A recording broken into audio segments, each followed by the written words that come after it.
computer. Yeah. All right, so it is recording. All right, so thank you for showing up on time, everyone. We'll maybe start in maybe 2 minutes. But while we just do final waiting, if you can go in the chat and say hello. Welcome. Thank you for being here. And actually, by the way, since we have such a small group, I'm curious to hear if you guys, any of you have any comments so far about how you are experiencing the competition. I think Samson, we were just chatting on Slack, and it sounds like you're having some issue with your virtual machine. Do you want to, do you want to maybe say a few things about that? I don't know if you're able to talk.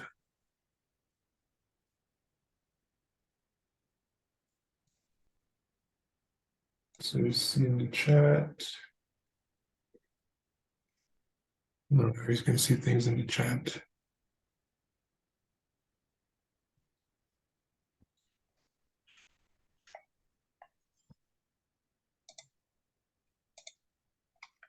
Right, very nice. Very good. All right. Well, good. We can always keep chatting about that on Slack. So I always want to show you the progress of the competition. So this is the 5th workshop of today. We have completed 3 so far, including the kickoff on March 25th. And so today we're going to do MATLAB ROS, and we have a very special guest here to lead us in that. So it's very exciting. And I just want to highlight what we'll do next week, and then the following week. So next week, Saturday, we will have the computer vision intro. This would be intro to computer vision using OpenCV. And then 2 weeks after that, we'll have panel discussions. Like I've described before, this is opportunity for the participants to connect with experts in the field of robotics and agricultural robotics. You can ask questions about pathways to being a robotics engineer in your career, how to do grad school, how to apply for jobs, how to develop yourself in this field. So those are really exciting things that we're very excited to share with you in the coming weeks in May. All right. So without further ado, I'll move us over. I'd like to introduce our special guest today, Ascension. Thank you for being here. Ascension is our great colleague from MathWorks, and she's in charge of all the support and sponsorship that Park has enjoyed from MathWorks. So thank you so much for all your support for Park over the years, and thank you for being here to guide us through this workshop on using MATLAB to do robotics. Okay, great. All right, thank you. So I'm going to hand it over to you now. I will stop sharing my screen so that I can let you share yours. Okay, screen. Okay. Right. So you can see my screen? Yes, yes, your screen is perfect. Okay. Visible. All right, so let's go. Here is tag. Yeah. Okay. All right. So thank you, Kene, for introducing me, and I'm very happy to be here. Just let me know if I need to translate into French. Yeah, I think usually we do, just even if no one here needs it, but for the recording. Ok. Yeah. Bonjour à tous. Je m'appelle Ascension Vusino-Coutry. Voilà, je suis ingénieure chez MathWorks et moi je suis ravie de pouvoir être là aujourd'hui et de vous présenter en fait les MATLAB et Simulink pour la modélisation robotique. Vous avez donc mon email. S'il y a des soucis, vous pouvez m'envoyer vos questions par email. Okay, so then I switch in English. So so today, so MathWorks.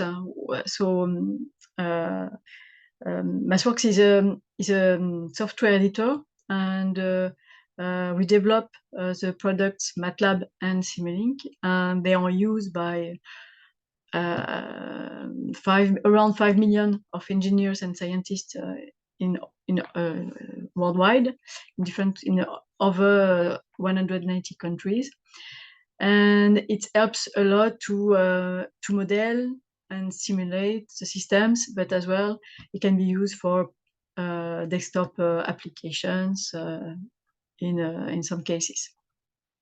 So it enables engineers to accelerate their development and product. En français, voilà, donc la présentation de MathWorks, c'est une société éditeur de logiciels, MATLAB et Simulink. Nous sommes donc les logiciels MATLAB et Simulink sont utilisés par environ 5 millions d'ingénieurs dans le monde entier.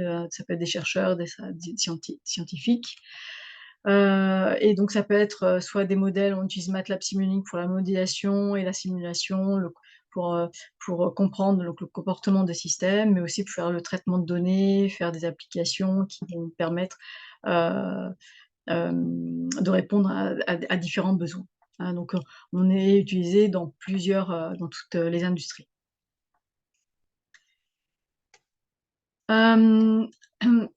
So this slide, yes, okay. What is interesting, what is important, it's to say it's MathWorks is MATLAB and Simulink is used in almost all smart systems or with electronics. So in automotive, they use MATLAB and Simulink, as well in aircraft, the aeronautics.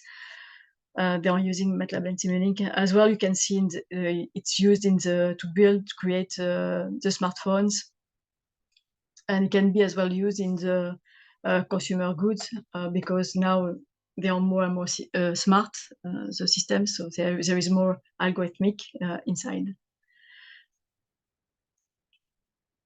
En français, donc nos logiciels sont utilisés dans les produits qui nous entourent, que vous connaissez. Donc dans le monde de l'automobile, MATLAB et Simulink, c'est très utilisé donc pour tout ce qui est contrôle, et en plus parce qu'il y a de plus en plus d'électronique. Dans l'avionique aussi, et c'est vraiment c'est vraiment des industries qui sont très utilisatrices de nos logiciels. Les téléphones portables aussi, on va pouvoir aider les développeurs donc à mettre en place ces téléphones portables, et puis aussi dans les machines à laver, dans d'autres systèmes qui sont devenus de plus en plus sophistiqués parce qu'on rajoute de l'intelligence, donc il y a aussi besoin de logiciels comme MATLAB et Simulink. Kenny, is it okay like this? Yes, Yes. This is good. Yeah, yes. Good. Okay. As well, what we have seen is okay, our world is changing, and that everybody is impacted by the climate change and the electrification.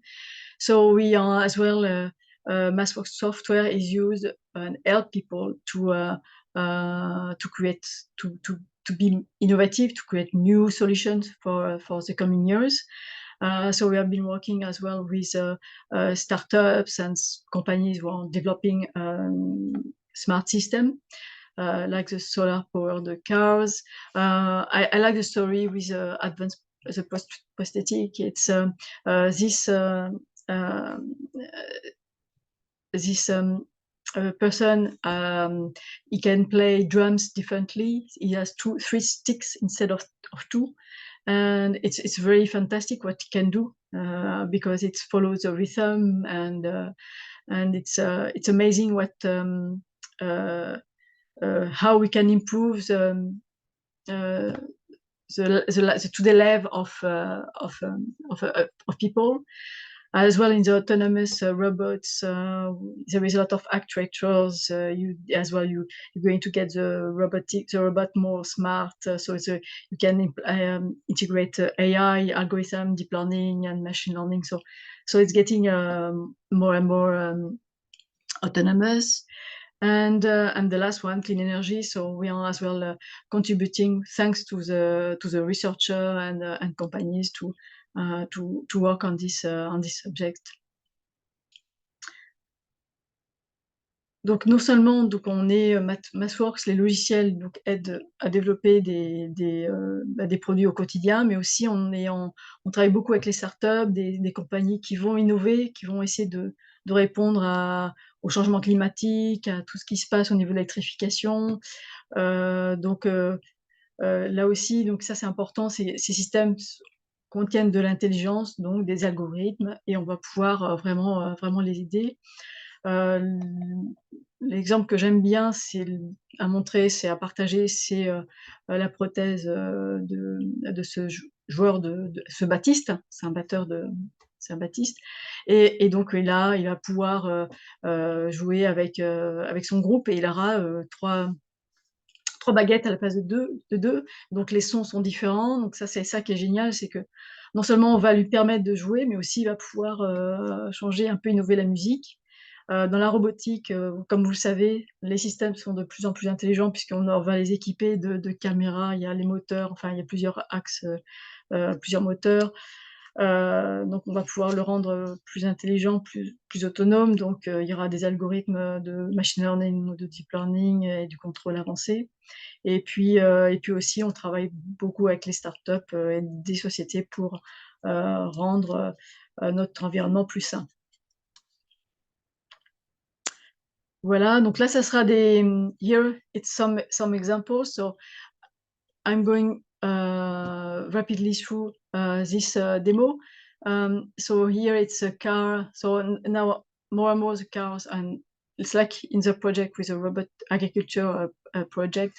So it's they are equipped with different sensors. We have cameras, we've got lidars, different type of sensors. So you need to combine all the data and make your system more autonomous. En français, je vais donc là ici cet exemple de voiture. En fait, de plus en plus les systèmes comprennent des instruments, on les équipe avec des caméras, avec des systèmes de lidar, des choses comme ça. C'est comme avec le robot que vous utilisez avec la compétition, le robot agriculteur.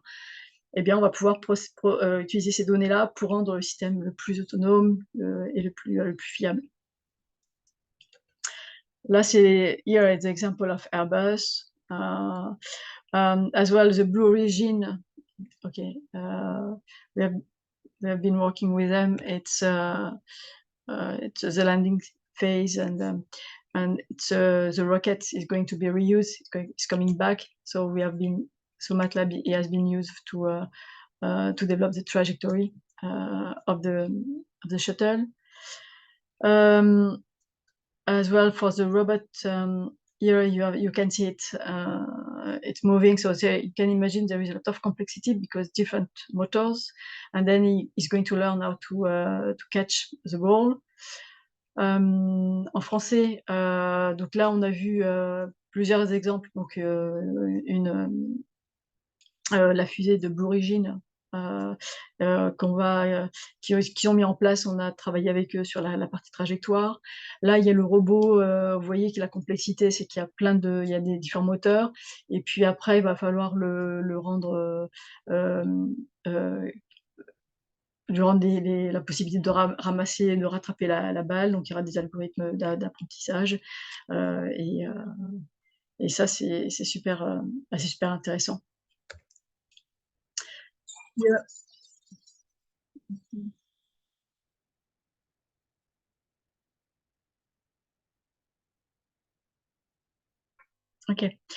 Okay, so you listen to the music. You could listen to the music, it's good. And it's a great example of how the new technology can help a musician like this drum player, and it's fantastic because you have different sensors, you have a electrical board, and it can, you know, adapt the rhythm with a band, so it's really good. Donc ça, c'est un autre exemple. Ça, c'est l'exemple dont je vous ai parlé au départ. C'est l'exemple donc de ce musicien, de ce bassiste qui, là, on le voit en vrai, quoi. Il va jouer, il va pouvoir travailler avec son groupe et faire et participer donc au niveau du concert, etc. Pouvoir continuer à jouer. C'est ça qui est super. Okay. So let's start now talking about MATLAB and Simulink. So I'm going to show later on how to use MATLAB with ROS. So what is important to say, it's you see MATLAB and Simulink. So MATLAB, it's code-centric. It's for data analysis. It's the spirit of MATLAB is like Python, so it's interpreted language. But the difference between Python and the main difference is MATLAB is more mathematics oriented and Python informatics oriented. So when you start using the matrices with MATLAB, it starts at 1, you know, the index, and not at 0, like in informatics. And then you've got Simulink, and Simulink, it's more block, and Simulink, it's more, you have to, it's okay, you immediately you see what you understand what's happening, but as well you have, it's good, it's a platform to do the code generation. It's popular to do model-based design activities. Alors, on va commencer donc les présentations sur les logiciels. Donc vous voyez dans cette slide, il y a deux plateformes qui sont les plus connues, c'est MATLAB et Simulink.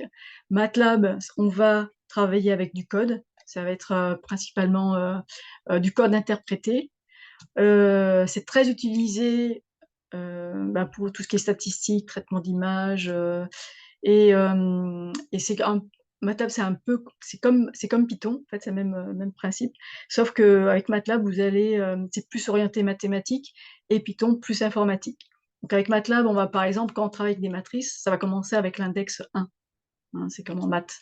C'est-à-dire que, et vraiment, quand on voit le code, c'est comme des maths. Voilà. Et la deuxième plateforme, c'est Simulink. Alors Simulink, c'est des blocs, ici, vous voyez à droite, là. Et ça, c'est orienté, on va développer l'architecture d'un système. Et puis ensuite, il faut penser, aller plus loin, c'est qu'on va pouvoir après générer du code et embarquer le code sur des cibles. Voilà. Et puis, nous avons 100 produits, plus de 100 produits, on appelle ça les toolbox, les bibliothèques qui se greffent sur ces deux plateformes. And we have, I think it's more than 100 toolboxes, which are integrated with MATLAB and Simulink.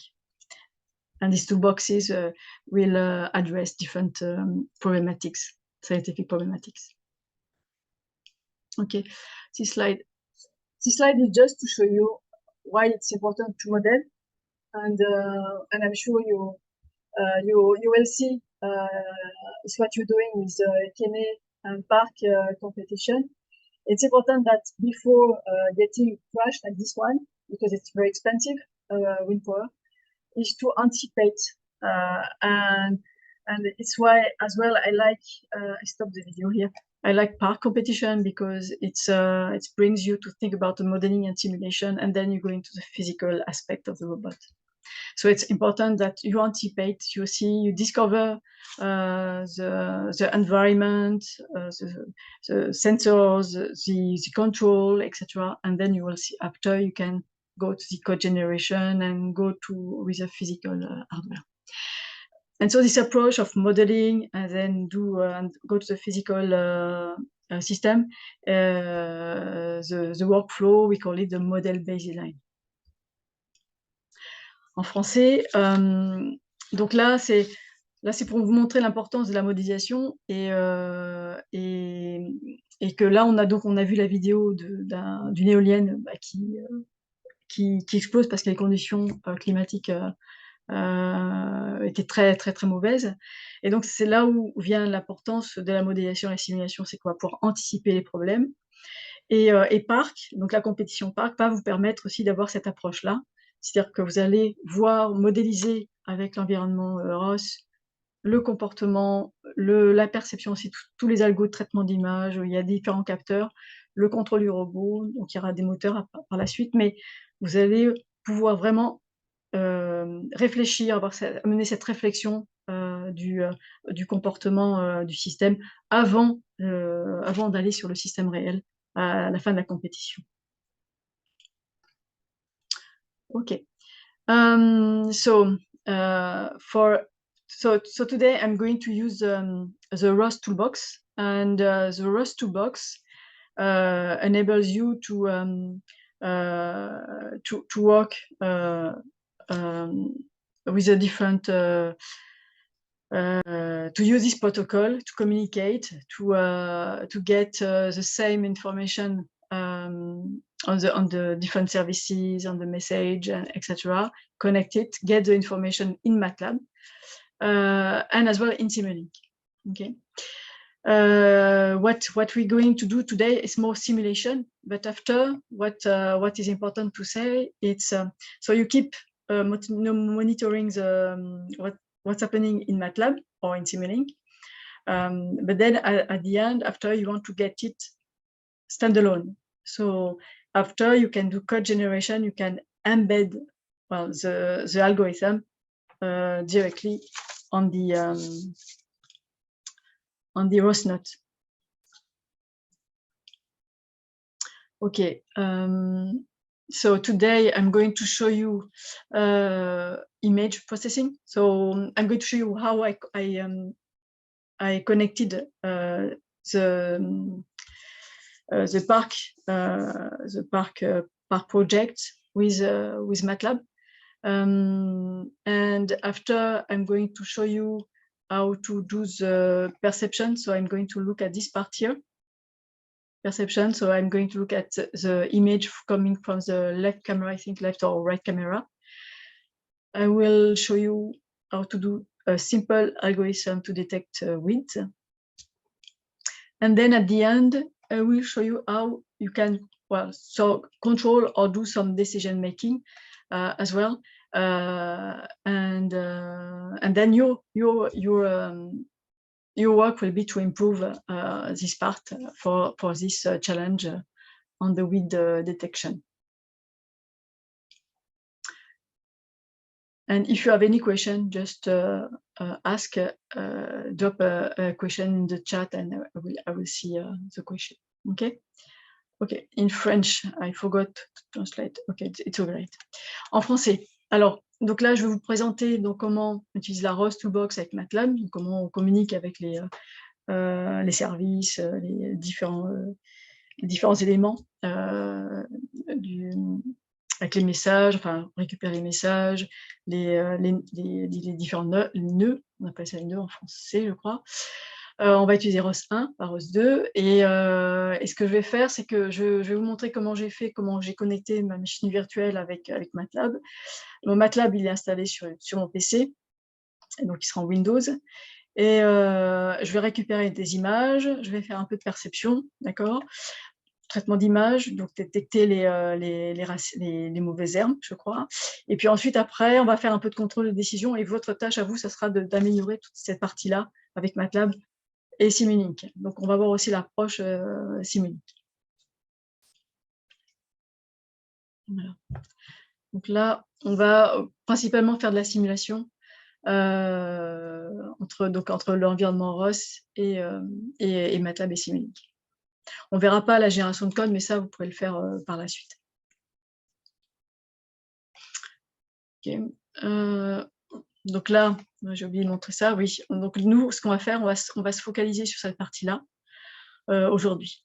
Ensuite, après, vous pourrez faire rendre embarquer le code directement sur la machine virtuelle.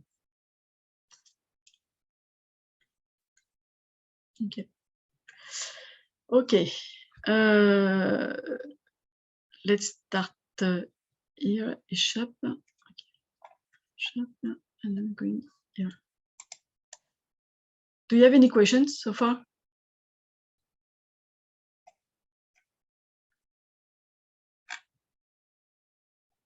No? Pas de questions? Okay.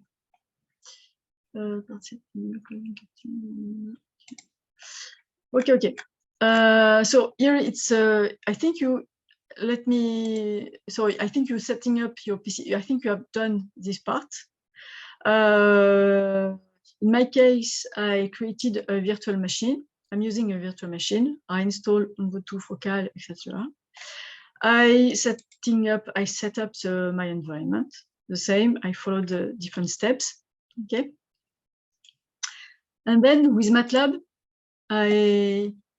you have the choice. Here in the documentation, you can install on your virtual machine, or you can have MATLAB like me. You will see it's here on my computer. It's a Windows. Okay. And Robo Publisher. So the script, I'm going to share it with you. So when you connect MATLAB to the ROS environment, so as you will see later on. So here it's the IP address of the ROS enabled machine, so my virtual machine. And in my case, I had to as well to configure to tell my IP address to define it. And then you do a ROS init is to start the communication between MATLAB and the ROS machine. Okay. Did someone started to work with MATLAB?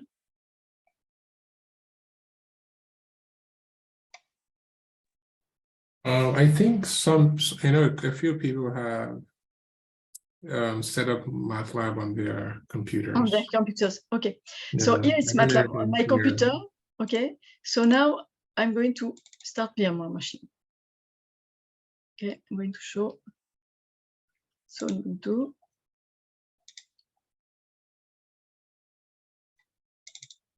Okay, take some time. But then if you have questions, just ask questions. So here, when I launch this machine, it's slow down my machine. So it may slow down as well the it will be slower because there is Zoom and PowerPoint. So, but never mind. And MATLAB, so it should be fine. So we need to be patient, but I want to make sure that we are in the same on the same page and in sync.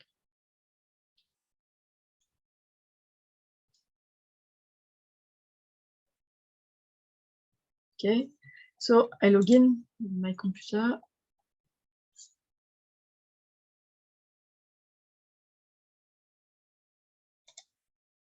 Okay, so don't worry. You see my password, but it's okay.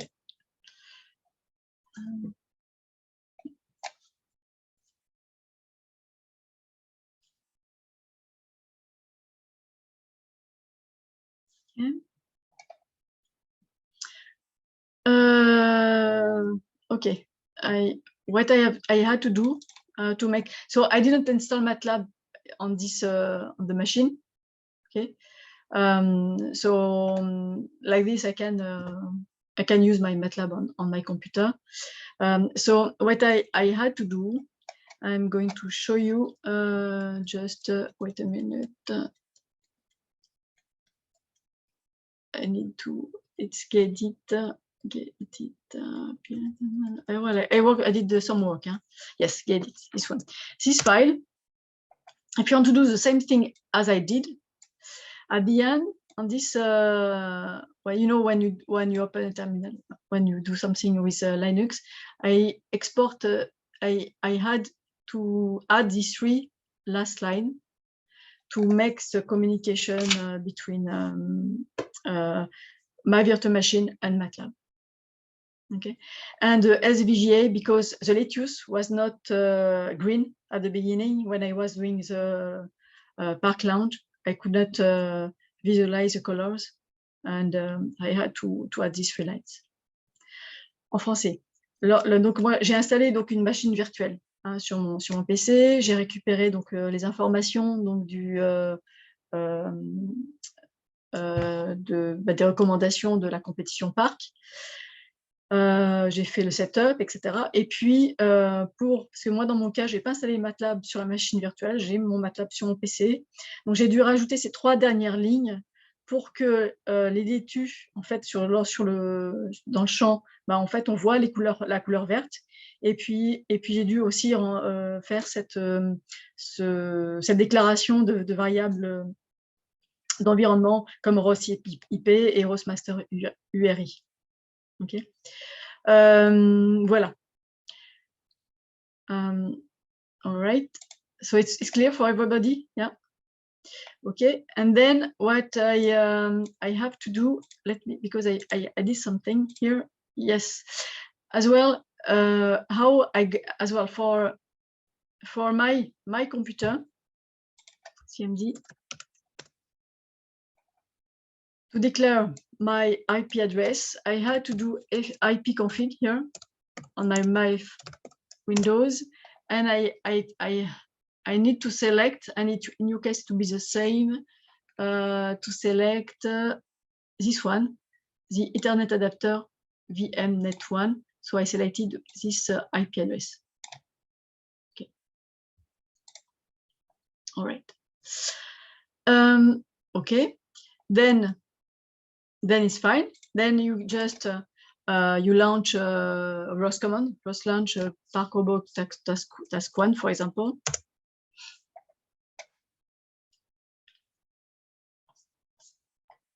Ok. Donc ensuite après, donc là ce que j'ai dit en anglais auparavant. Donc pour moi, pour mon PC, donc j'ai dû faire un IP config aussi et récupérer l'adresse IP du VMnet1. D'accord, ça c'est important, c'est récupérer cette adresse IP et que nous allons voir ici, à ce niveau-là, déclaration, lorsque je vais faire la communication avec le ROS de la machine.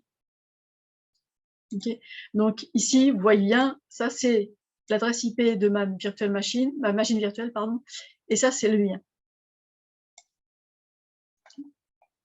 Donc là, on va regarder où ça en est. So we see how it goes. Here you see the gazebo. So everything is green, it's fine. And as well, I don't understand at the beginning, the robot is, it's not straight. Maybe it's in purpose. I think it's for the challenge. Is moving, you will see. It's going to the left. Which one? It's not going straight? No, for the moment it's fine, but you will see, but it's all right. So I also note maybe it's not the latest version. I need to do an update. Huh? Okay. Yeah. There's been some updates since.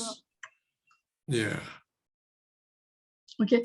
So then here. So now I can. Here from the Park documentation, it was well done. And I took the robot publisher. I think it's the script somewhere. I forgot. The task status submit. So we updated. It should be in the resources and support tab if you look up. No. No, I think it should be. I think maybe it's here. Yeah, some link. It will link Publisher. you there. Yes. Well, I look at these examples, and I took the robot publisher part, robot publisher, and I'm sure it's somewhere, but I took it to install. Okay. It might be So- in the getting started with MATLAB. Getting started with MATLAB, it's at here. the Yes, bottom, yes. yeah. Yes, yes, yes. It's here. Plan, yeah. It's here. Yeah. Shutdown was neat. No, it's not this one. It's Scriber. Wait a minute. Be sure. I know we have updated a couple of things to fix some bugs. Never mind. So what I've done, I took this script and I put in MATLAB. It's here, and I created a live script, you know, MLX, so I can have a mix of text and the code. So here you see, okay, I'm doing like this. Maybe I'm going to put that. When you use MATLAB, okay. So in your in your project, you're going to have a test publisher directory and a script directory. So it's where I put the project, the live script, and the models. The first thing is to connect my MATLAB to the ROS machine. So I click here on the blue bar, or you can do here the run section. Okay, so it's running here. You see, it's communicating, and we should have the value of ROS. Now you got the value, the information. It's connected, and the different information of the nodes, etc. Okay, my ROS communication is done with MATLAB. And then what I've done here, I'm going to show you. So I'm first of all, you can see all the topics. You can get all the topics of the ROS virtual machine and get the information about the right camera. So I'm getting the information on the right camera. So you can do the same after on the left camera, because I think you have two cameras on the left and the right, and then you will be able to do the algorithm to the image processing on both cameras. And then you can send a message and receive an image from this webcam. You see ROS red image, and I'm doing it im show, and then I can see the image coming from the robot, and it's the same if you look at the image on the I think it's here. If I zoom, let's zoom. Okay, it's the image coming from the right camera. So you see the robot Kene is on the left. I have not moved it. Yeah. So I'm assuming that at the beginning you put in the code something that is moving to the left. So what I had to do is to move the robot slightly to get a nice image. Okay. And the nice image, I'm going to load it because otherwise it's going to do. I'm going to use this one. I did some manipulation on the robot to get another image with width. So we're going to launch it here.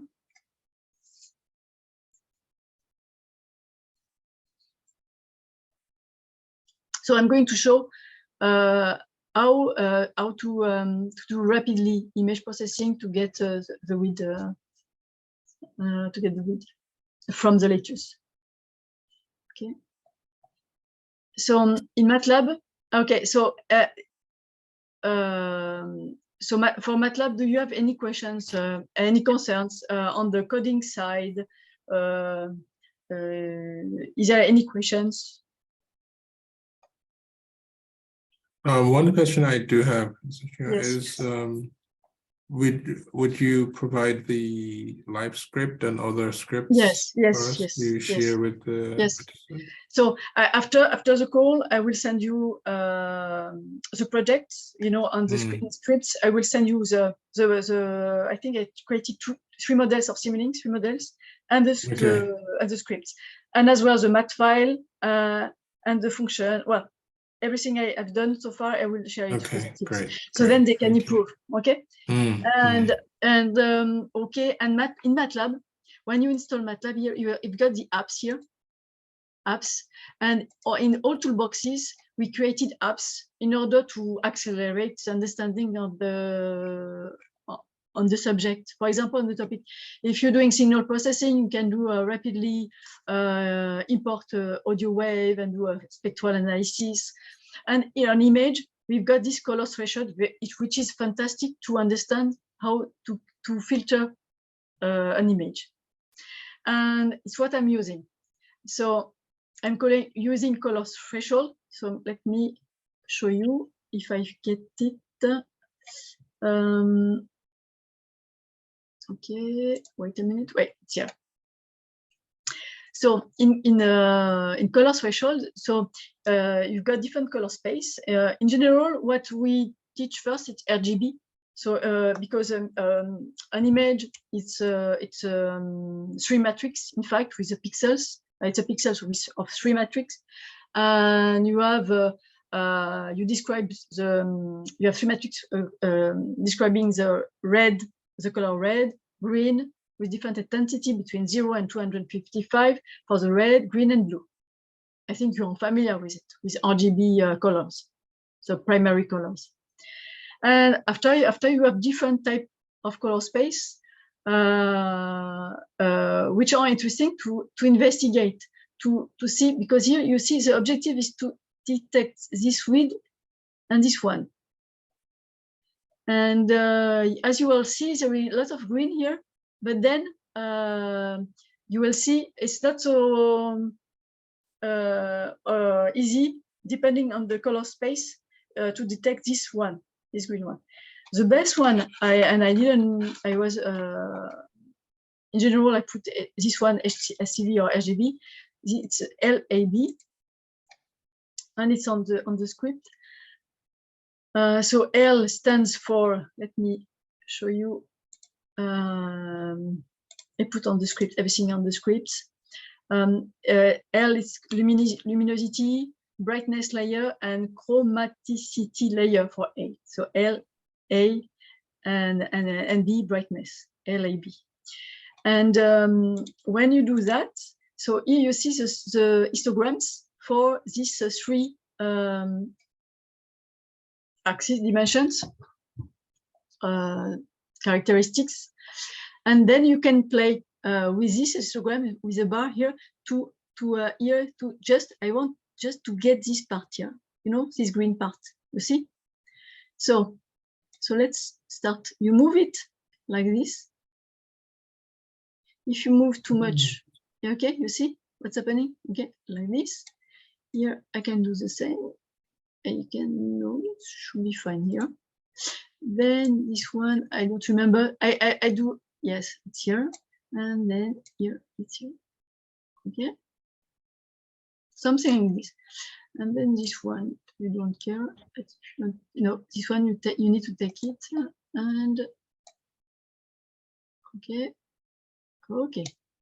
You see, here there is this object, round object here. Just to make sure you don't take it too. Okay, and you got something like this. All right. I have a question. Yes. How do you decide which color space? Field, yeah, which color space to? I tested all of them. In fact, in general, in robotics, I use HSV. It works very well, HSV.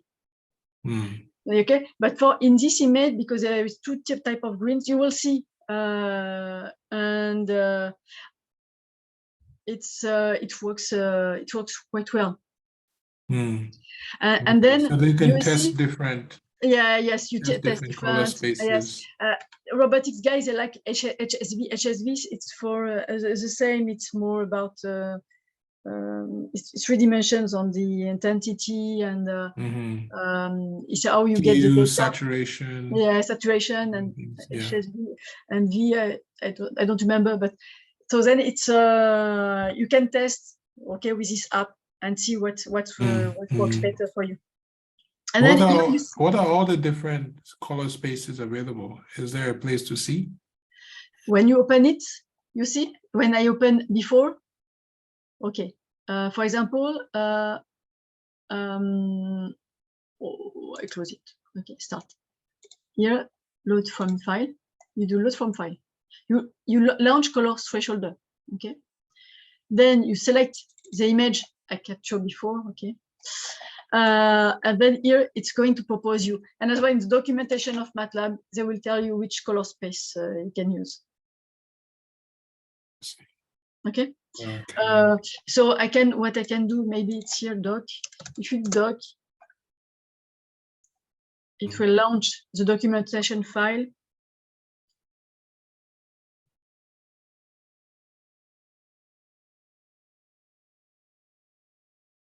Okay. And then here, color space. Okay. Tac. Right. Okay, but here is you see all the information.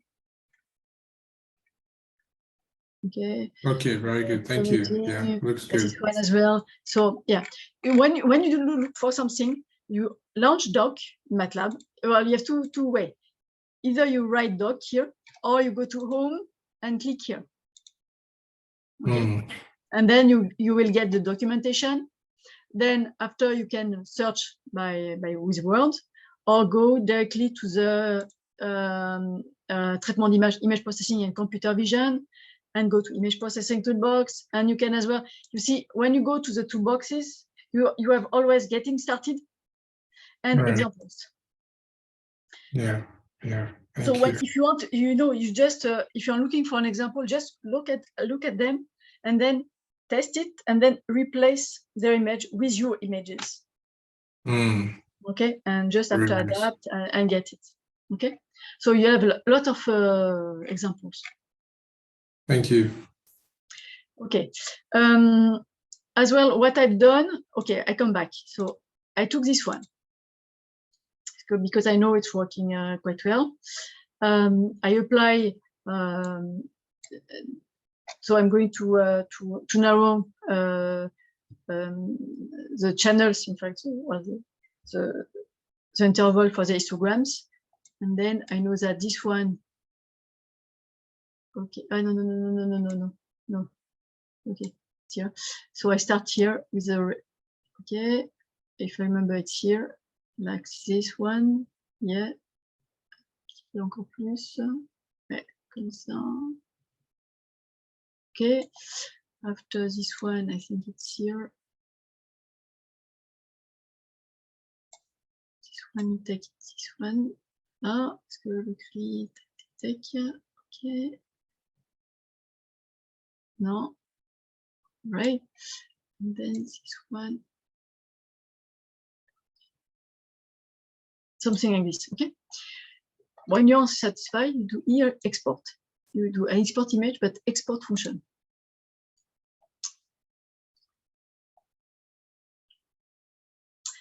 Okay, here is the MATLAB code.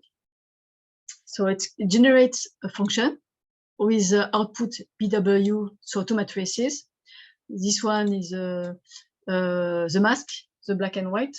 I'm going to just have so 0 or 1. So when you multiply BW with the image, you will just get this the object you want to detect. And here it's a complete the resulted image. Create mask is the name of the function. RGB is the image. Here you see convert RGB image to chosen color space. We convert the RGB image to EAB color space. And after the channel here, as you know, the min and the max, where when I slide the histograms, so here are the values. And after, I'm going to apply this slide on the converted image, and I get the mask BW.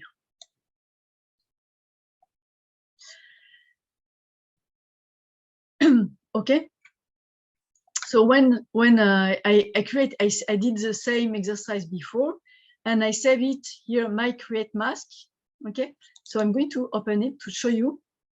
So what I've done, I did the same exercise before. I put my create egg. When I save as a function, I like to change names. So I put my create mask. And after what I've done, I take, yes, I did the same, and I just did that. And when you want to apply it, it's just here, you see the code. Wait a minute, Control plus. You can see the code here, it's okay? Or should I? So it's what I've done here. I have the image and the two widths here on the solution. So when I've done that before, it just applies a mask and you get this this image. ImShow is to show the image. It's this black and white image. Is it okay?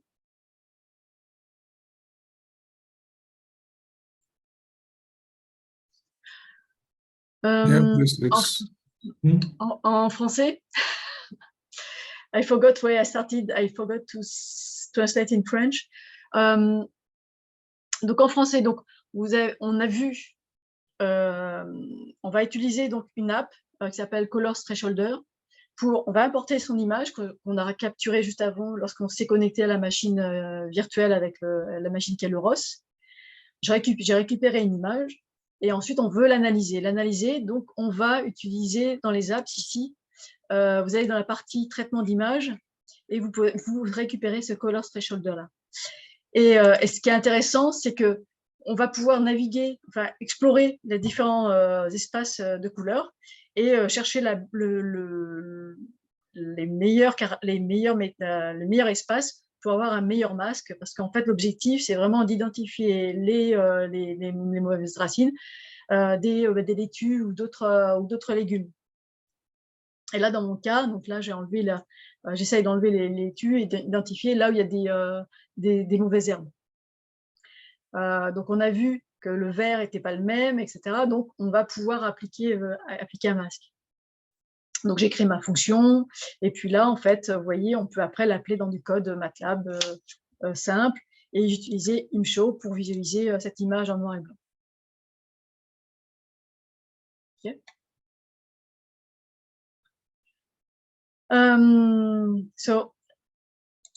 Okay. So next, because I'm going to show you how to use Simulink with ROS, I'm going to show you how to create a Simulink model based on this code and on this image.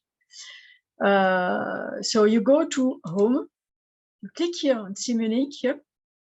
Yeah.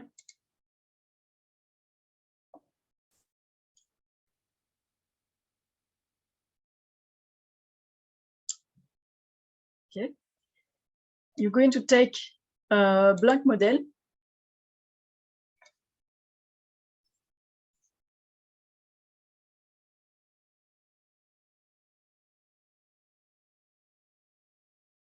Donc là, comme ça prend un petit peu de temps, je vais, en fait, là, on a vu comment faire du code MATLAB, faire du traitement d'image, mais maintenant, je vais vous montrer comment utiliser Simulink. Parce que Simulink, après, je vais vous montrer comment utiliser Simulink aussi pour faire du ROS, pour communiquer avec la machine virtuelle.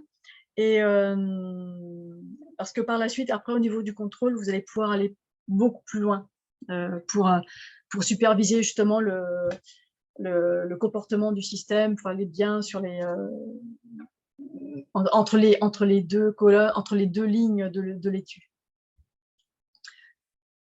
Donc je vais importer ce que j'ai fait en MATLAB dans Simulink. Okay, and I'm going to close this one. I don't need this one too.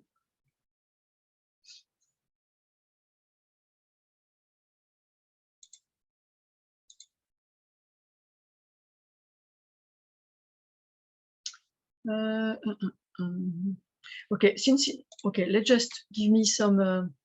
I will reopen it after. Okay, just okay. Tac. Terminal. Okay. I will open it off. Okay. It's not a problem. Then I'm here. Should be fine. Slope. Okay. Yes. And then here too, I'm going to close the window. Okay. No Microsoft. All right. I have my model, my blank model. Okay. So what I'm going to do, I'm going to click on Library Browser. So Simulink is completely different. It's block based. So what I'm going to do is to extract. Yes, I prefer like this. I'm just doing some. Okay. So I have my model on the right. I have the blocks on the left.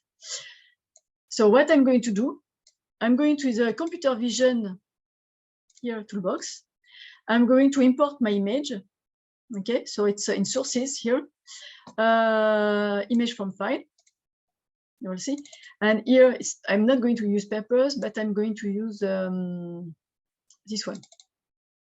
Okay, sample time you can do 0.5.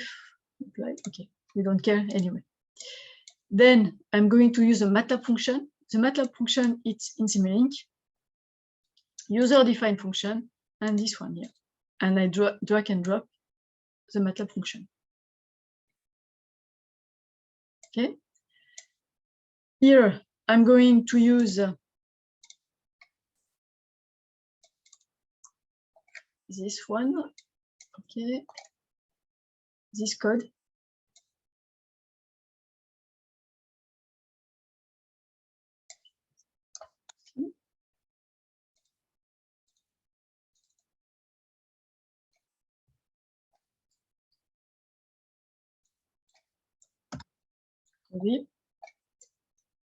Right.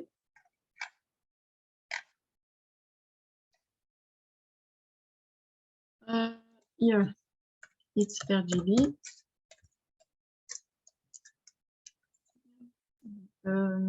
My processing. Okay. GBI.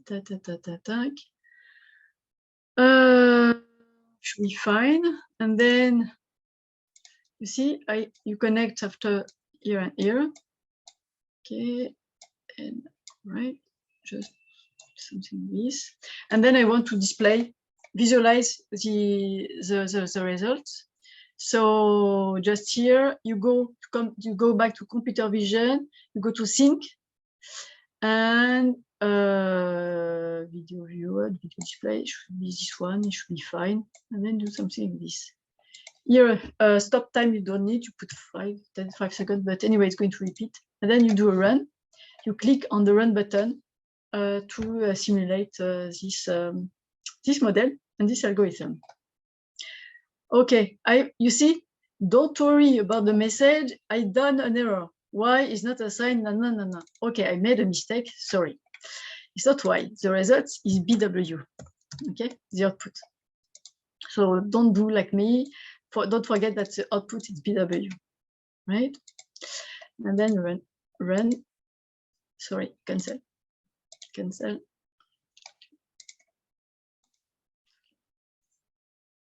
So it's compiling, you see. It's different from MATLAB. MATLAB don't compile, you just interpret it. And Simulink, all the time you use the Simulink, is going to compile to make sure that it's good. And then you see. So what you can do to as well to have a nice, you can do, you put as well a video in image display here. So you make sure you've got the before and after. It's here, you see. Okay, you see the two images, right? Here you see you've got some white dotted line. So what you can do is to improve this, to remove this part. So at the end, what you can do is to do like a BW, it's a BW area open, yes, area open, and you do a BW 50, I think. let me check if it's like when you have isolated points, it's getting rid of these isolated points. So let's see if it's working.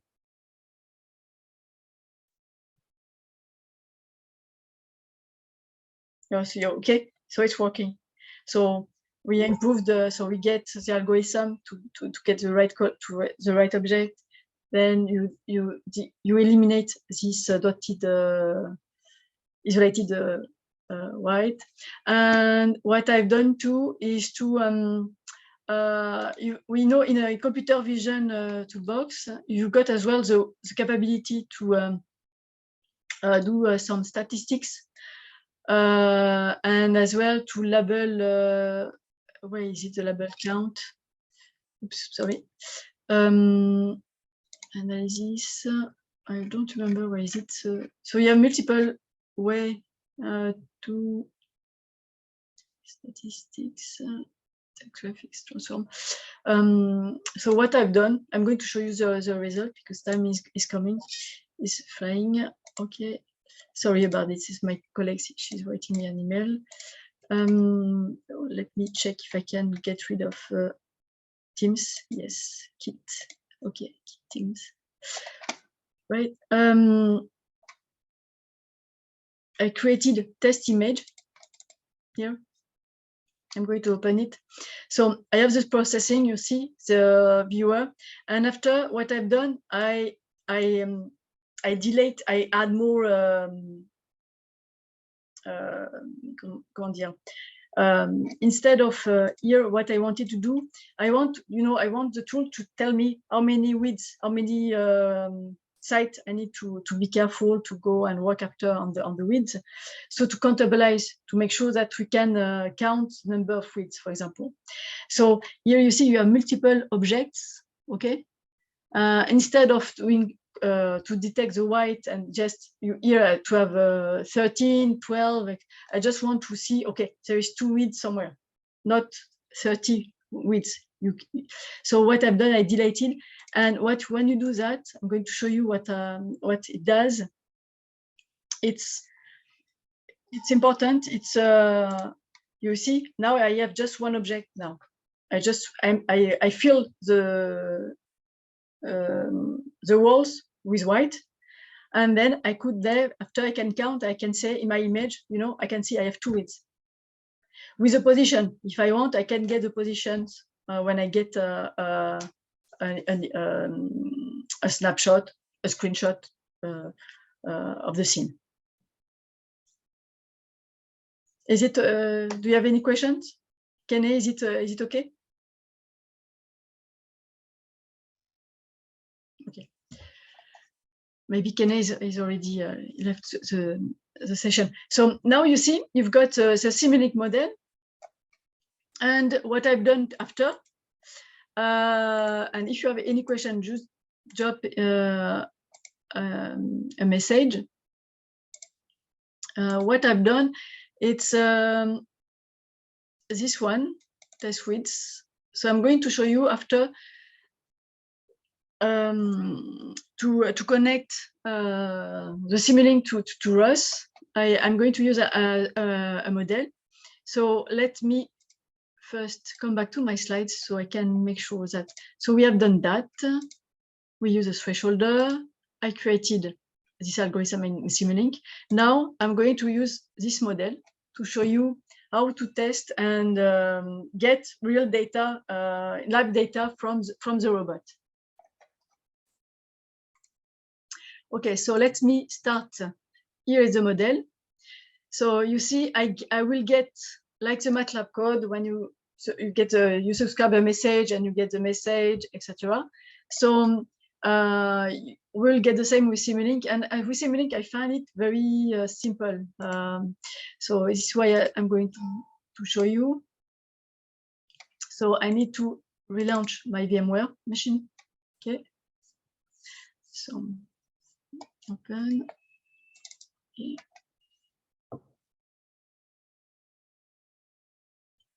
Feel free to ask any questions. Même en français, si vous avez des questions, n'hésitez pas.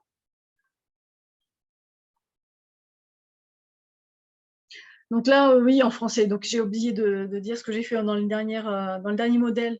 Ce que j'ai fait, donc j'ai importé donc du code MATLAB dans le modèle Simulink.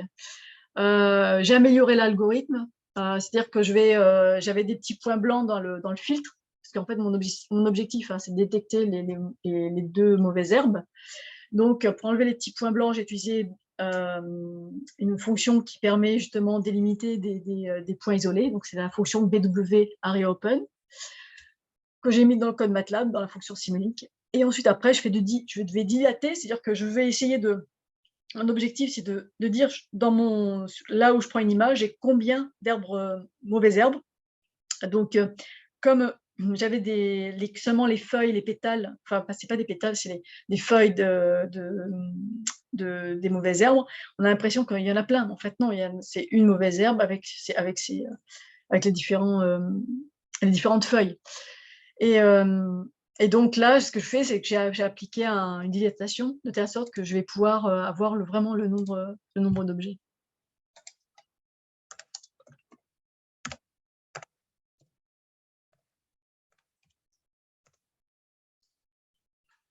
Ah. Voilà, c'est bon. Ah, someone raise your hand, ok. Yes, ok. Please ask your question. Wait. Bonjour. Bonjour. En fait, j'aimerais poser une question concernant le threshold de MATLAB. Alors, Ouais. la question est que, vous voyez, on a deux types de verres et c'est ce qui vous a permis de classifier pratiquement, de faire une différence entre les tus et les mauvaises herbes. Ouais. Voilà. Alors, ma question est de savoir, dans la vraie vie, lorsqu'on devra implémenter le modèle sur le robot, voilà, est-ce que cette astuce sera toujours valable? Parce que j'ai tendance à croire que le type de verre qu'on a, par exemple, dans la vie réelle, entre les laitus et les mauvaises herbes, c'est pratiquement la même chose. Est-ce qu'il n'y a pas en dehors de ce type de… Ah, on peut utiliser, alors si vous avez des vraies images, pareil. Alors, après, on peut rendre des choses plus complexes. C'est-à-dire qu'il y a aussi, en fonction de la forme, on peut utiliser des fonctions qui permettent de jouer sur la taille. D'accord? Quand vous avez des objets, c'est aussi la taille, la morphologie qui va vous donner une certaine indication. Donc ça, on peut le faire. Moi, je vous montre les exemples de base, d'accord? Mais dans la vraie vie, c'est sûr qu'on va aller robustifier l'algorithme. Donc, il y a soit la forme, soit si vous avez aussi, on parle beaucoup de tout ce qui est machine learning.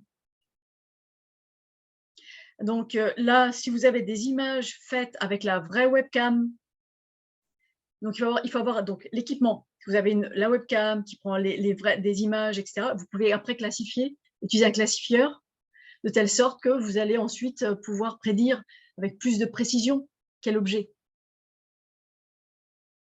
OK. Et si on doit se baser, je donne juste un exemple sur la dimension du verre. Bon, disons, après le filtre, on a une certaine dimension.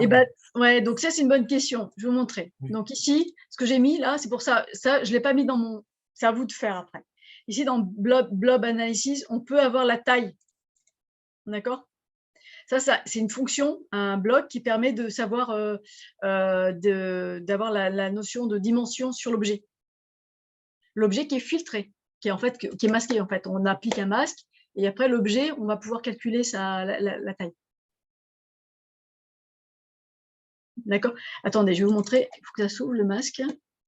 Hop, ici. Vous voyez, ça permet de calculer les aires, la position de l'objet. Bounding box, ça va mettre un rectangle autour de l'objet. Ici, ça fait major axis et minor axis. On va mettre une ellipse sur l'objet et on va calculer l'axe majeur et l'axe mineur. En pixels, hein, d'accord? C'est des points. Okay. Le périmètre, là, je pense, je ne me souviens plus très bien parce que je n'utilise pas beaucoup l'extent. Un équivalent de diamètre carré, c'est une fonction mathématique, l'excentricité, l'orientation. Donc là, vous avez plusieurs dimensions que vous pouvez extraire avec ce bloc-là. Donc c'est du traitement d'image qui permet après d'avoir certaines tailles. Donc ça, c'est les premières choses. Ensuite, si vous avez des... Là, ici, vous voyez, ici, là j'ai utilisé une image que j'ai récupérée, c'est virtuel. Ensuite, ce que vous pouvez faire aussi, c'est que dans la vraie vie, ça sera des vraies images, une webcam. Donc après, vous pouvez remplacer ce bloc par une vraie webcam, refaire, donc avec la luminosité. Il faudra aussi, mais de plus en plus, elles sont performantes, les caméras, et d'appliquer les mêmes... ajuster les techniques, hein, le thresholder aussi, en fonction de la caméra qui va rendre cette image-là. Mais en général, ce sont des techniques basiques qui permettent de bien comprendre, commencer à mettre les bases. Quand vous allez faire du machine learning, alors il y a machine learning et deep learning. Machine learning, on va pouvoir utiliser cette biblob analysis. En fait, on va extraire des dimensions, soit des dimensions, on va avoir des mesures sur les objets, puisqu'on va les labelliser avant le machine learning, avant l'apprentissage. Donc, on récupère de l'information sur les images. Mais vous avez aussi toutes les techniques de morphologie, operation. Non, c'est pas celle-ci. Géométrie de transformation, c'est pas celle-ci non plus. C'est plutôt dans MATLAB qu'il faudra utiliser ça. Dans MATLAB, il y a plus de techniques qui permettent de travailler sur... on peut faire une transformée de ouf sur les données, sur les images, de telle sorte après, on essaye de classifier sur des transformations géométriques sur les images. Alors, en général, si vous êtes intéressé par tout ce qui est machine learning et deep learning, donc ça, on a mis en place des exemples qui peuvent utiliser... attendez, je vais vous montrer ça tout de suite. Donc, il y a vous êtes familier avec deep learning? Vous connaissez ou pas? Ah, si, oui. Vous connaissez? Et le machine learning aussi? Oui. Ouais, donc vous voyez donc, dans ces deux toolbox, hein, dans les deux bibliothèques, vous allez chercher, et là, moi, ce que je fais, je vais regarder et je vais aller ici. Attendez, c'est les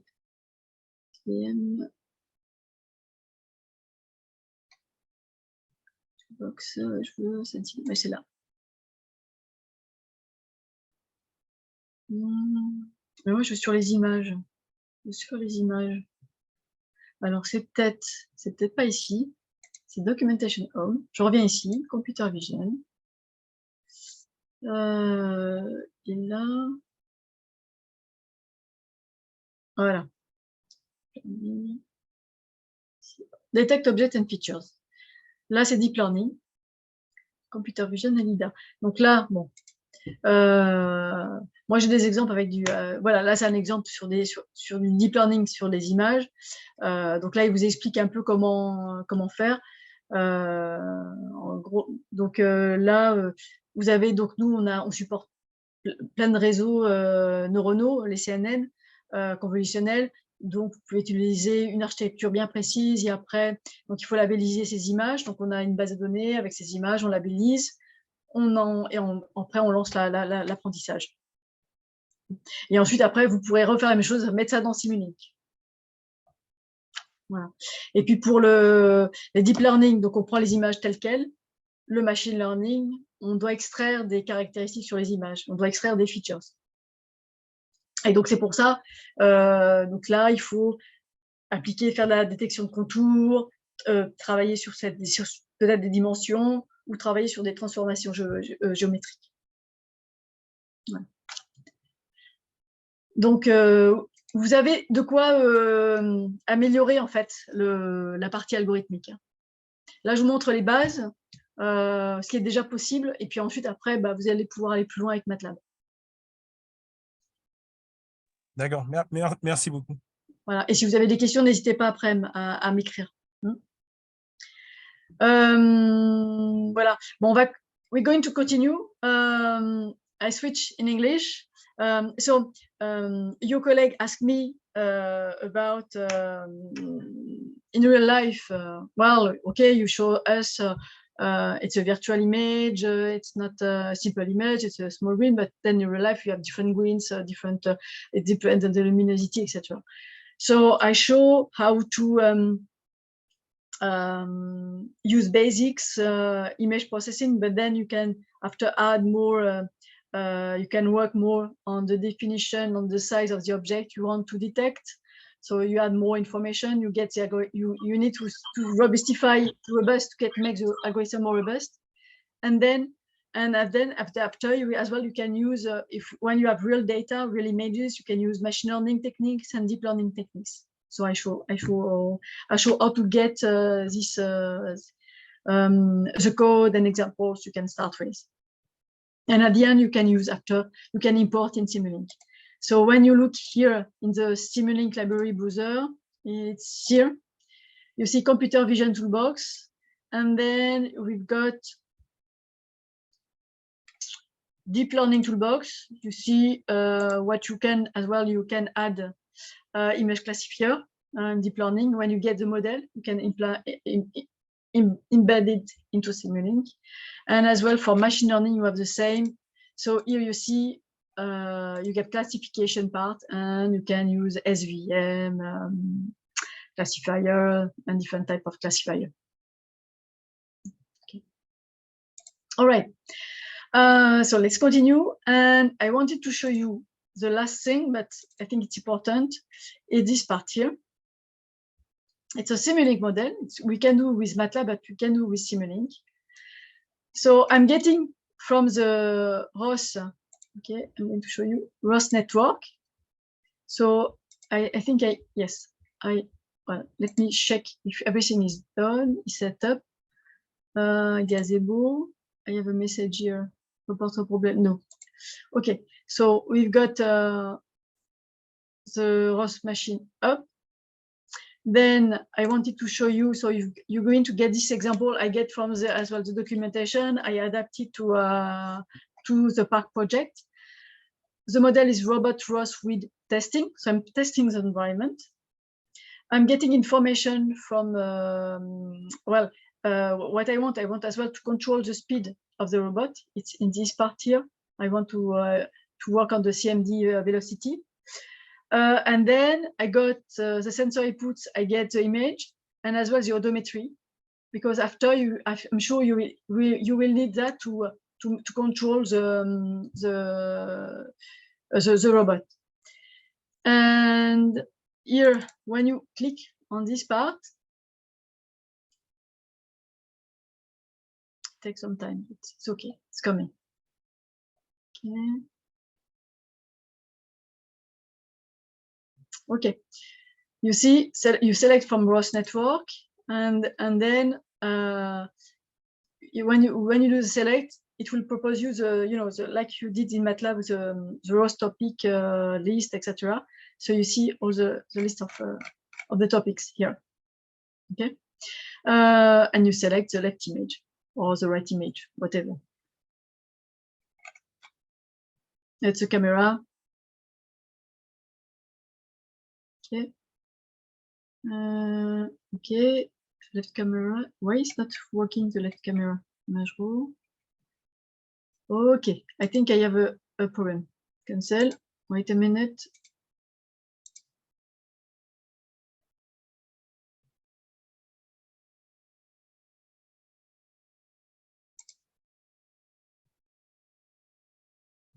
Okay, because it's not going to work. If I check here, test. Okay, okay, okay, okay, it's fine. Then I run.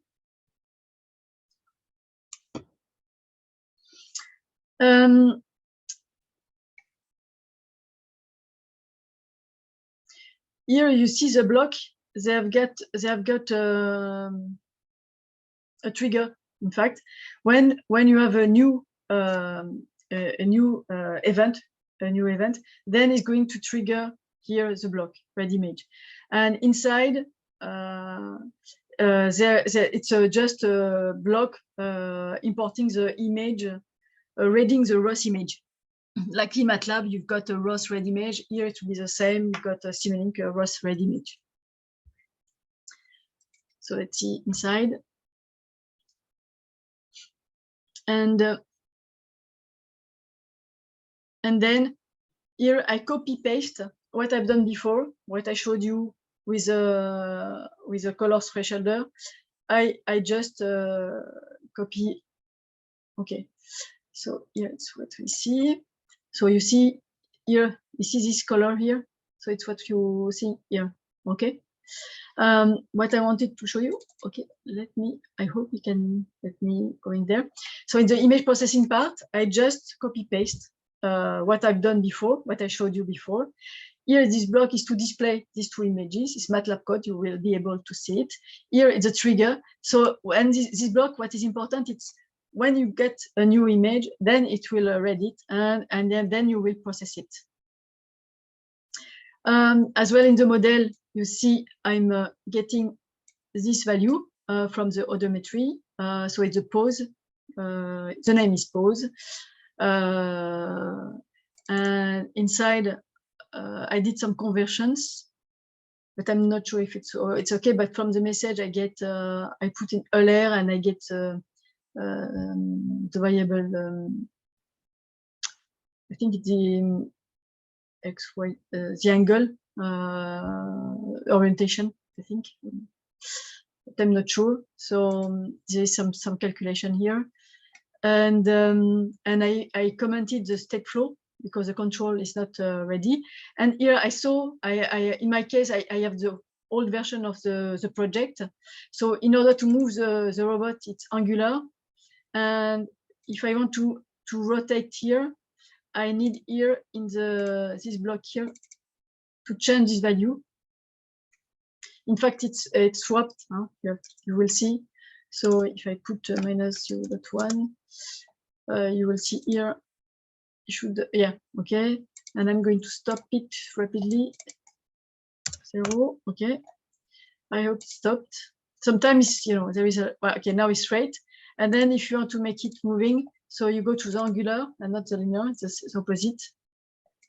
And you put 0.1, something like this.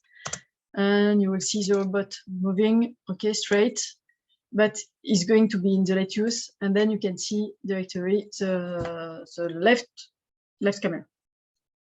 Okay. So there is some refreshing. I put 0.5.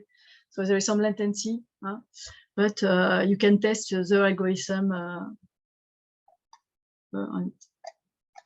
Okay. All right. Okay. So I need to update my park project.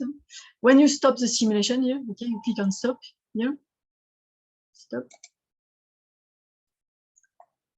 Okay. So what I starting to work on. So the controller I put in comment, like in MATLAB when you comment a block. So what you can do here is to use state flow to control the pathway, the direction of the robot, and that I didn't have time to work on it, so I will leave it to you.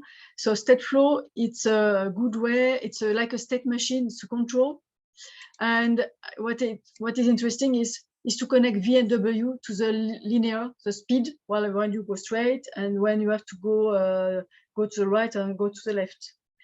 And depending as well on the odometry or the image or information from another sensor, you can implement the supervision of the robot. And I put a stop here in order to stop the simulation when this variable stop robot is false or is true, and you stop the robot, the velocity is 0, and you cut the power. So state flow, how it works, because it's something interesting. So then I'm going to close it, okay, because I don't need, okay, this one, like, terminal, okay, give me some, okay. So state flow, so here it's Simulink. So regarding state flow, we have a MATLAB unramp, a state flow unramp. By the way, we've got tutorials on the tools, so you can go here in this part here, matlabacademy.mathworks.com, and you have free unramps, free tutorials on the tools. And we've got on MATLAB a lot, MATLAB unramp, as well we have got image processing. Here on image, we have machine learning unramp, machine learning, deep learning, computer vision unramp too. Okay. Regarding the Simulink side, you can do the Simulink unramp until chapter 12. You don't need to do everything, but as well we've got the state flow unramp, and I advise you to go until section 7, chapter 7. It's fine to go until chapter 7. Okay. And if you're curious, we developed a lot of unramps to be familiar, to get familiar with the tools and subjects too.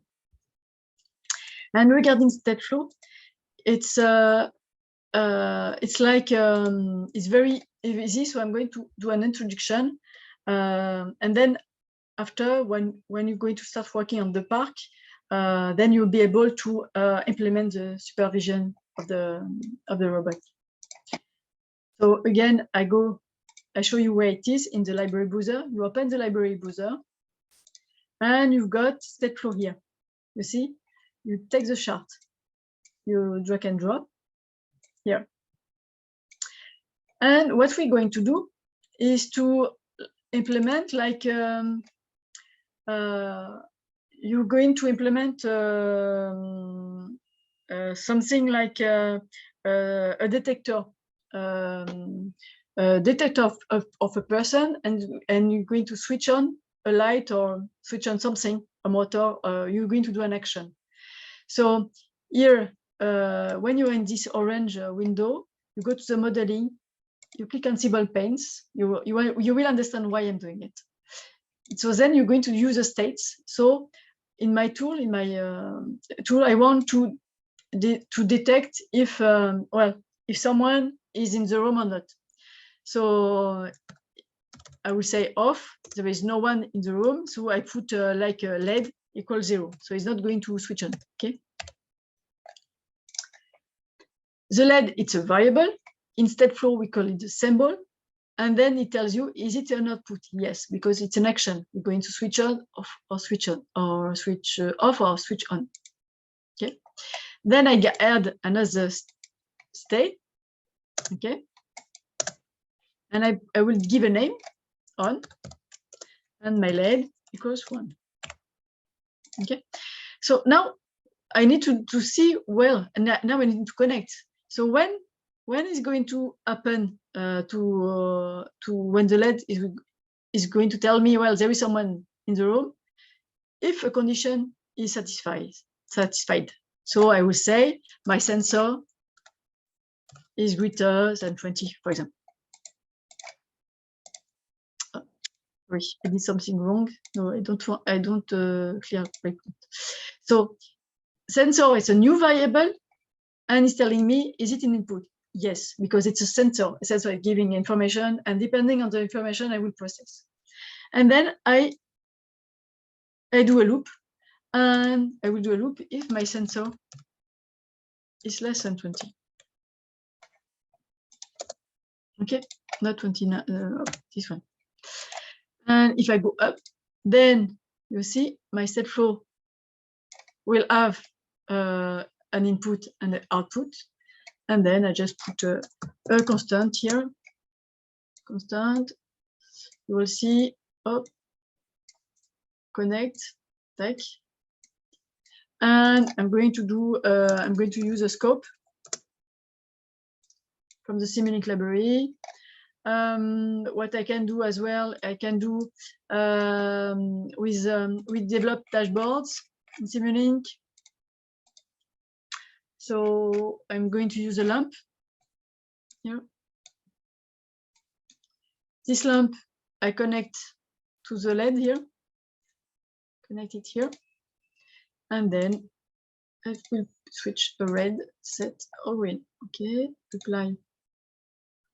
Okay, and here I'm going to use a slider in the dashboard, slider, this one. And I'm connecting it to this constant. Okay, 50, apply.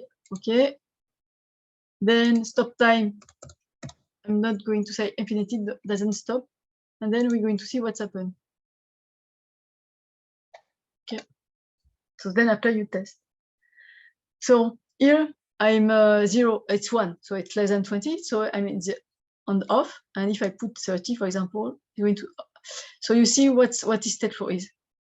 So it's like a graph set in French. I don't know if you have heard about it, but it's a very interesting software tool to develop the logic of the system, and it's easy to use. And after you can test, you have to be careful with the execution order because you go in to develop a more complex algorithm than this one.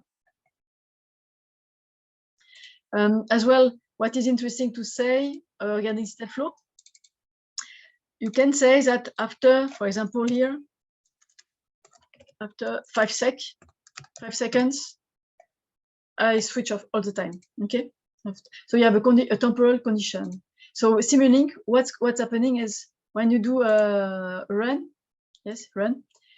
So you will see it's here Simulink doesn't respect the real time.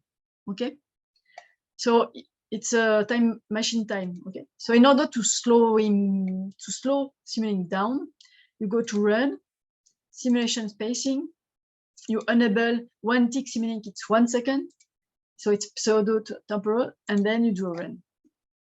So here you see the time fly here going away, and after 5 seconds it will switch off. So it's interesting software, it's interesting block to integrate after in the project. Do you have any questions?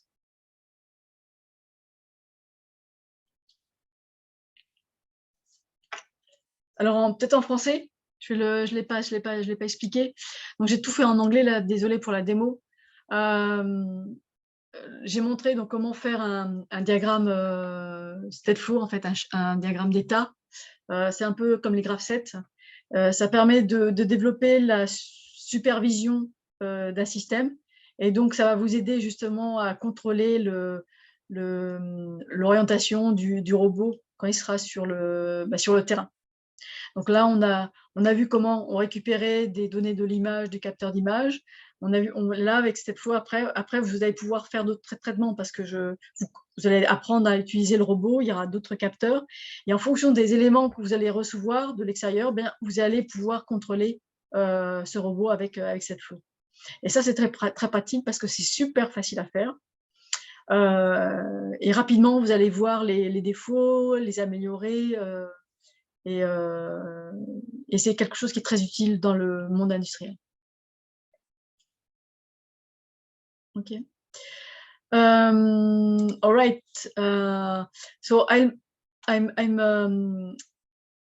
with the demos. I'm done. I showed you how to do MATLAB and ROS and Simulink. I think Simulink is quite interesting to use. Because here I just use it with simulation, but then after at the end you can do code generation. You can the algorithm can be deployed on the ROS machine. What? And then my slides. Okay, it's here.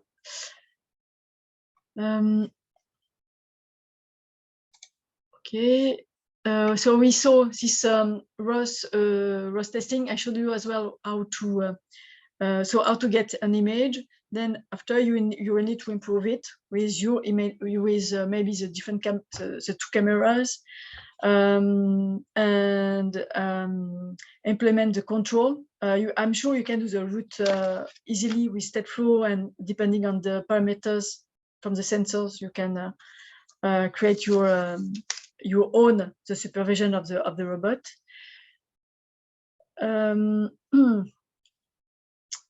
And as well, I put some links if you want to know more about ROS. But I would advise you to look at the documentation and leverage what has been done for your project. En français, donc on a vu, je vous ai montré donc le modèle, comment faire en Simulink, donc récupérer des données des différents topics, hein, donc il y a différents éléments, différents capteurs, ou même d'envoyer aussi des messages, de les lire. En général, les fonctions qui fonctionnent sur MATLAB fonctionnent aussi dans Simulink, de telle sorte qu'après, vous allez pouvoir utiliser Stateflow facilement, les machines d'état qui vont vous permettre vraiment de contrôler le robot. Et puis là, je vous ai mis des liens vers la ROS Toolbox, mais n'hésitez pas, c'est aller dans la documentation par thème, et vraiment vous réutiliser ce qui a été fait, de telle sorte que vous allez pouvoir l'utiliser dans votre projet. Et voilà. All right. And then, so you've got the licenses, okay? So licenses are it's for the competition. I think many of you you requested for them. And more examples on robotics. It's on GitHub as well. We developed as well a lot of examples on robotics. I wanted to show you. It's not this one. No, it's not this one. Okay, never mind. GitHub. So MathWorks Robotics, you will see so different examples on deep learning, and as well this one as well is new MATLAB ROS Simulink tutorials. Here it shows it explains what is ROS, the ROS network, the message and topics, subscriber, etc. So you have a live script. The live script I showed you before by using the same live scripts exercise. So you can understand ROS with this tutorial. And what else? So you have many examples, and what is important too is to here, no, not this one, the NRAMs, okay? And as well, you can use MATLAB on the web browser. So I'm not using a web browser, but you can use if you want to investigate more advanced to improve your algorithm. You don't need to have the ROS machine. You can just do on MATLAB and Simulink to improve your algorithm and then test it on the ROS machine. You've got the NRAMs. I encourage you to use them. I hope they will be useful for you. And let me know if you have any questions. So you just send me an email, drop an email, and I will answer to you. In French, en français. Alors, donc là, je vous ai montré donc pas mal. Donc, je vous encourage donc à aller dans la documentation, comme je vous ai dit tout à l'heure, récupérer des exemples. Tout à l'heure, je vous ai aussi montré en anglais donc des exemples ici sur ce que nous on fait dans le monde de la robotique, MathWorks. On a mis aussi récemment un tutoriel sur le ROS, explication du ROS avec MATLAB et Simulink. Donc ça peut être intéressant. Quoi d'autre? Eh bien, que vous avez les licences, vous pouvez demander les licences. Je pense que certains d'entre vous l'avez déjà fait. Il y a la possibilité d'utiliser MATLAB sur le web browser, donc pas besoin de l'installer. Donc ça aussi, vous pouvez l'utiliser aussi sur des PC qui n'ont pas la puissance de calcul.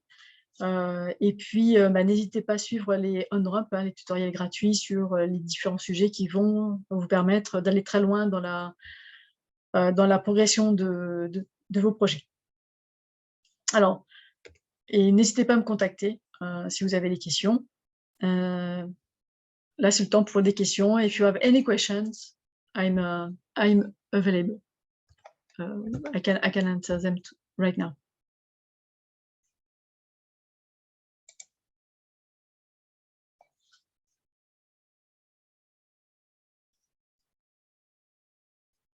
I hope it was clear.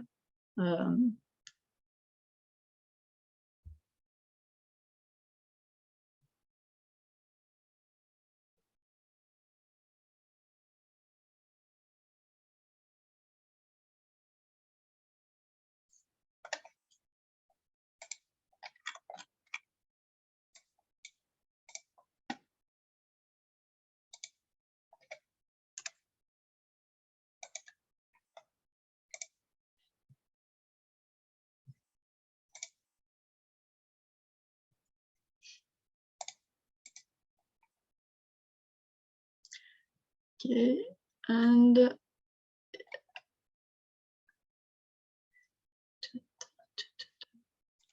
so my email. So you can send me an email, but if you have any questions, okay, on MATLAB or on Simulink, email in the chat,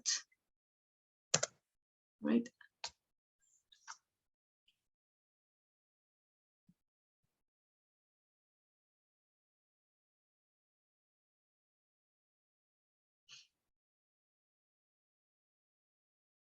N'hésitez pas à poser des questions.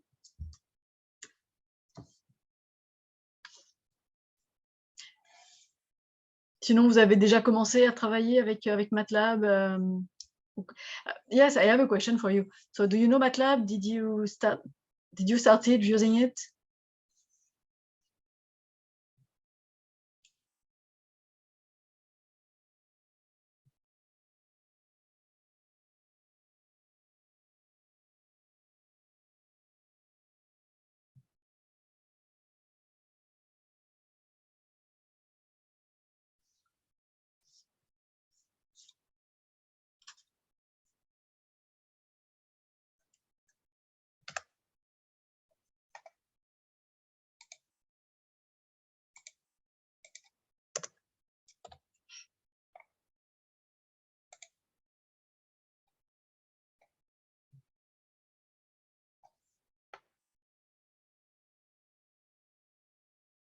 Oui, un peu. Très bien. Et vous avez des problèmes particuliers?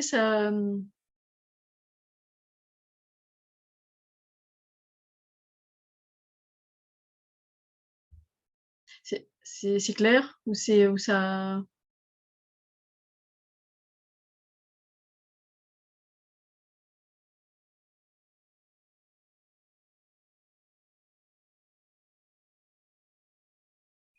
Ok. Bon, bah si je crois que Kenny est en réunion. I believe that Kenny is off.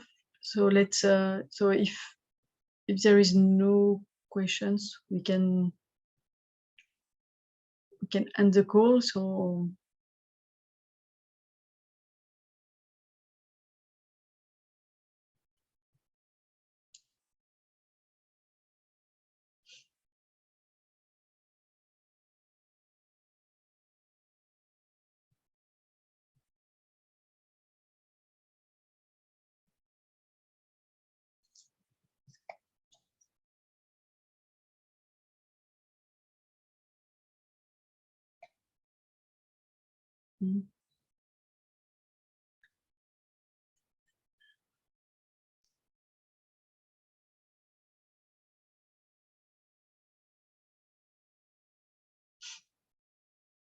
well,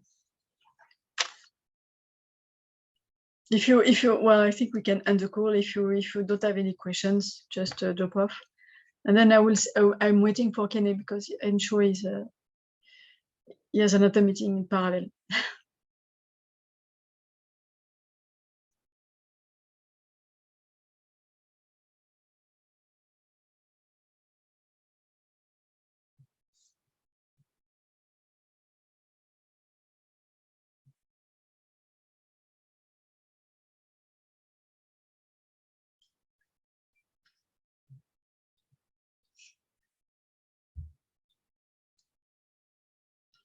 Ok, merci.